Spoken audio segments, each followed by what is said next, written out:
Square by Square is the story of some inner city children who have found a way into another world entirely, a world of kings and queens and knights and castles. Now, these children have not been reading tales of King Arthur and the Round Table. Their adventures, as Edie Magnus tells us now, do involve a game, but not of make-believe.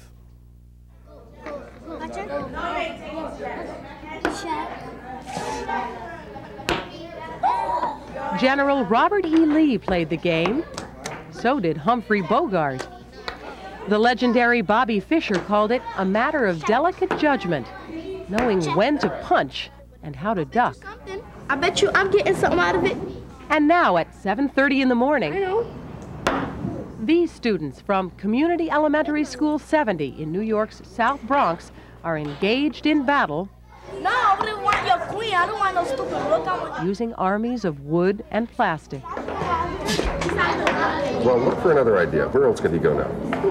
Every weekday morning, David MacEnulty and his 27-member chess team meet here before school starts to learn all the right moves and talk about strategy. Yeah, that might have even been a better move than the bishop move, because then you would have had pressure against my queen and king right down here. Remember that?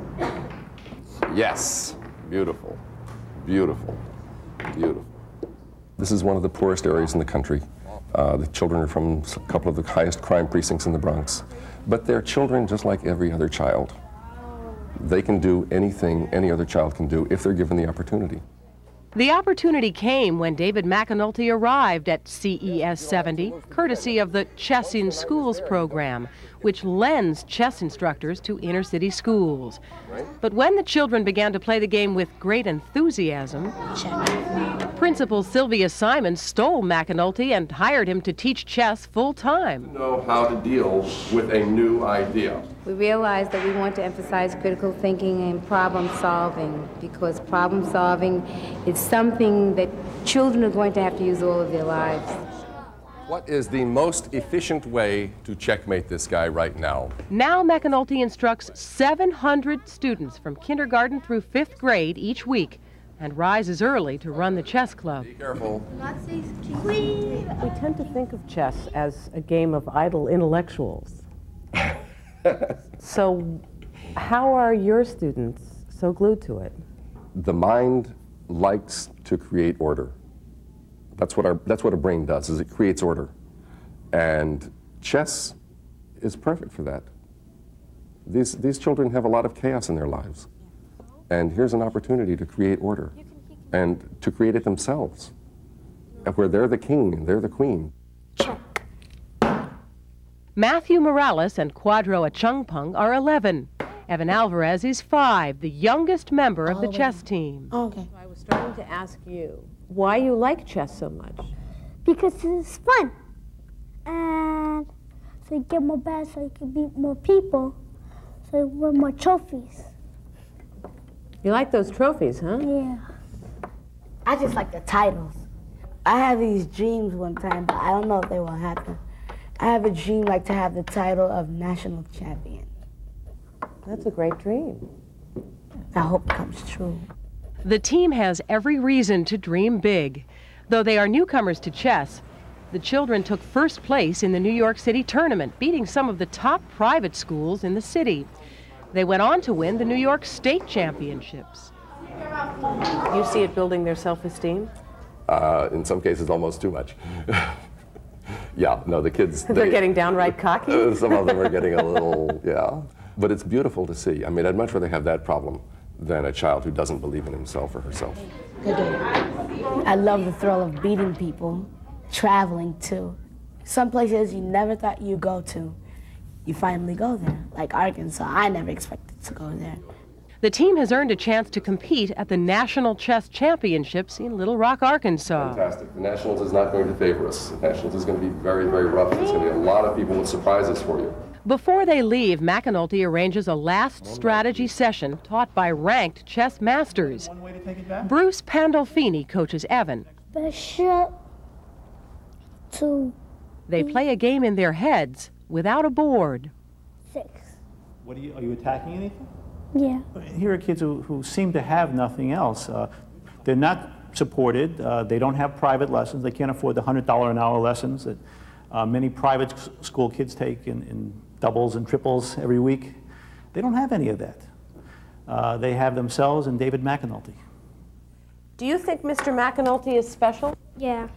Like some of us might not have fathers that live with us. He's like another father. Yeah, another father. Because I know for myself, my father doesn't live with me. yeah, me too. Me too. I know you're all feeling excited. Please remember, don't get excited on the other passengers. Finally, off to Little Rock and the National Chess Tournament. It will be Evan's first time on a plane. Okay, if anyone needs to go to the bathroom, this is the time to do it. They'll play 7 rounds over 3 days. Students, would you please find your boards now? I'm asking one more time for the parents and coaches to please leave the area. It's an almost unnatural scene. 1,200 children sitting in silence, focused, intent, ready for battle. Even if you have no fear, in a war game, it can help to have a lucky charm. Check. Check.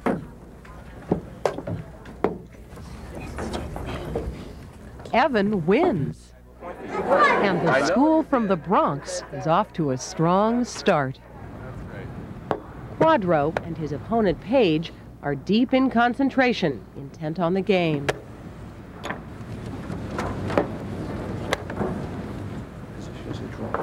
I know. It's fantastic. It's unbelievable.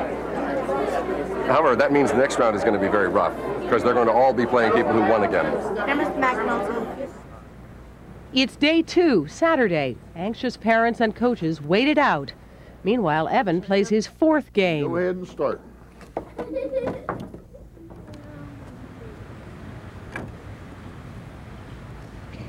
Matthew topples yet another opponent.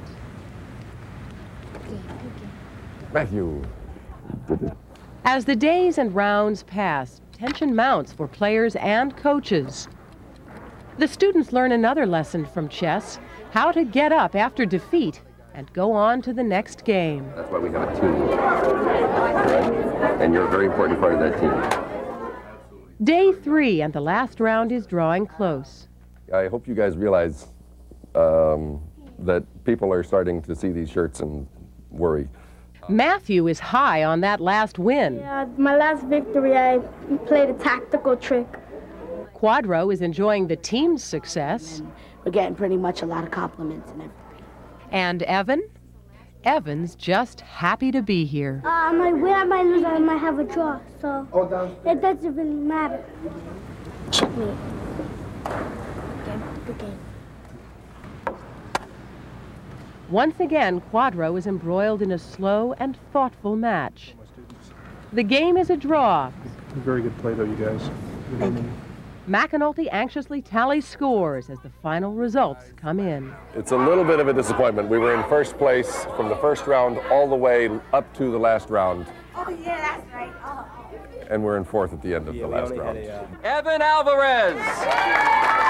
In the kindergarten division, Evan places 5th out of 33 kids. Joshua Bauer! What do you get out of it? I hope this doesn't sound too missionary, but too much of this country is being written off as not worth saving, not worth investing in. And what these children on this chess team have proven is that that idea is wrong. In the K through 600,000 is CES 70 from the Bronx, New York. Ready? Say 10! Set! Pull! All right.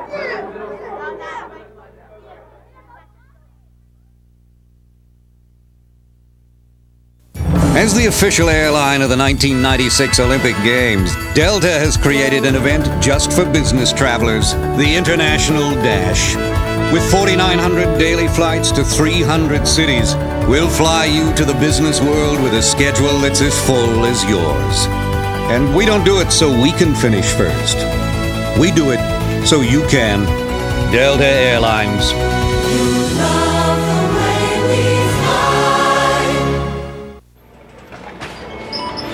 Shoppers have one. Travelers have one. PC buyers have one. Now investors have one too. Mutual Fund OneSource from Charles Schwab. OneSource can't promise investment success, but it does guarantee you'll never pay a load or commission on mutual funds. If your fund isn't part of OneSource, maybe you should look for one that is. OneSource, the second Schwab revolution. So what's it gonna... Hey, it's you! How observant. I'm a big fan! Really? Yeah, I just love your Diamond Minute race. Oh, well, actually, that's Sprint's Diamond Minute race. Don't be so modest. It's great. And it's good forever. You know how I count out my tips now? I take the dimes and I go 1 minute, 2 minutes. That's nice. I'll have the soup. Hey, Rocco! Look, it's the dime lady! Oh, boy. Sprint's really started something. Call now and get 10 cents a minute across the U.S. and now even to Canada.